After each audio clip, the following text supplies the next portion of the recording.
Well, I graduated from university and I decided to try to go to Australia and took marketing as my undergrad with a minor in entrepreneurship. And it's impossible to get a job overseas unless you have a ton of experience, and I had none. So a friend of mine had taught English in Korea for a month. Fell in love with teaching, stayed in Korea for 3 years, then got my undergrad and my master's in education, master's in special education, and got a job at an international school in Tokyo where my now wife was working. And that sort of took us into the teaching world and the parenting world. And then we moved back here, and now I use my education degree to help educate people in real estate.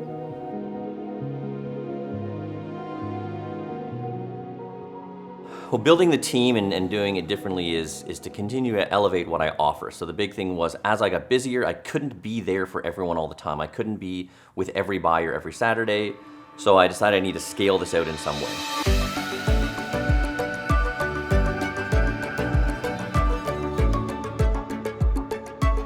If I'm being honest, there was no real plan. I just thought, I'm a bit of a visionary. I'll take, step by step as I go. I'm also a quick start, which is I'm the kind of guy that jumps out of the airplane and then turns around and asks for the parachute. I'll figure it out on the way down.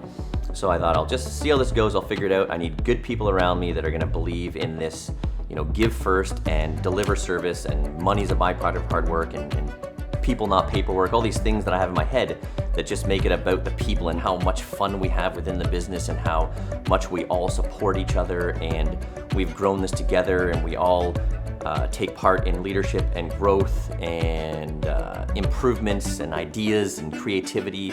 I'm really proud of what happens inside the business. What I'm proud of outside the business is the acceptance of the community.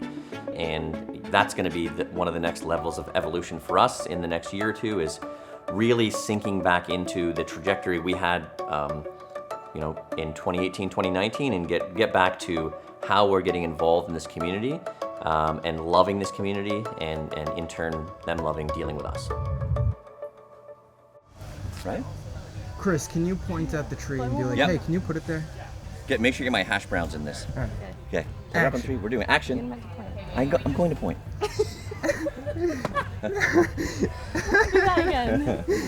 We'll just play a little music while you enjoy some drinks, enjoy some food, and just enjoy being with people in a backyard again. Hallelujah.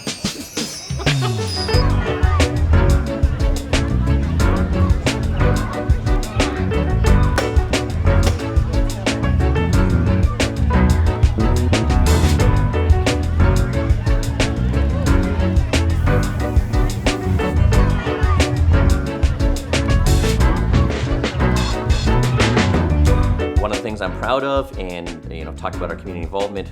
What's been huge for us that we're bringing back in the very near future is TEDx Collingwood, and that's been something that, again, had nothing to do with my business. I didn't, even though I basically sponsored it from the start to great success. I never wanted my name to be tied to it as a real estate company. I never wanted it to be about networking or getting people together for any sales.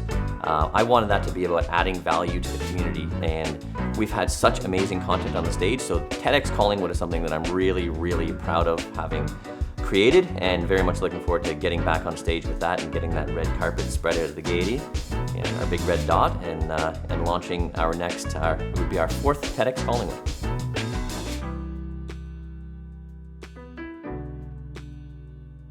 When we have an opportunity to go somewhere, rather than spend a whole bunch of money on a cottage or other lavish things, we like to spend money on travel and take the kids for learning experiences. And then, we like family activities, whether it's the kids are all great skiers now. Even our 5-year-old is probably the 3rd fastest skier in the family now. He's ahead of mom and dad. The boys and I, the 2 older boys, will mountain bike. And now that they're in middle school, they can mountain bike in the same trails you and I would mountain bike on. Just backyard, we built quite a ninja line, zip line, 2-level fort. We like that for family time. Eating, and seeing your 2-year-old eating sashimi is good, because their palate's expanding and such. And I think overall learning experience together are pretty big for our family. The real estate done differently was something that I came up with I think it was my second slogan of all the slogans I've had, but we do go that extra mile. We do care. You're never gonna feel like a commodity. You're never gonna feel like there's dollar signs floating over your head. A lot of people will be like, I know my house isn't worth very much, but would you still, and it doesn't matter because it's a long game. If you can sell 5 homes for 500 grand, or you can sell 1 home for 2.5 million, you still gotta sell the homes and you still gotta build the relationship. So I just wanted to make sure that people understand that this is not a transaction. This is not about getting a sale and a commission. This is about building relationships. This is about creating experience and actually creating fans, right? In this town, and you probably bumped into many of them. There's people that really enjoyed their experience working with us to the point that they want to work for us after they work with us. So that's been huge, and I never fully, defined what is real estate done differently, but it was to make sure that people knew you were going to get way more than you expected, and you were going to get an experience that was far different than any experience you had in the past.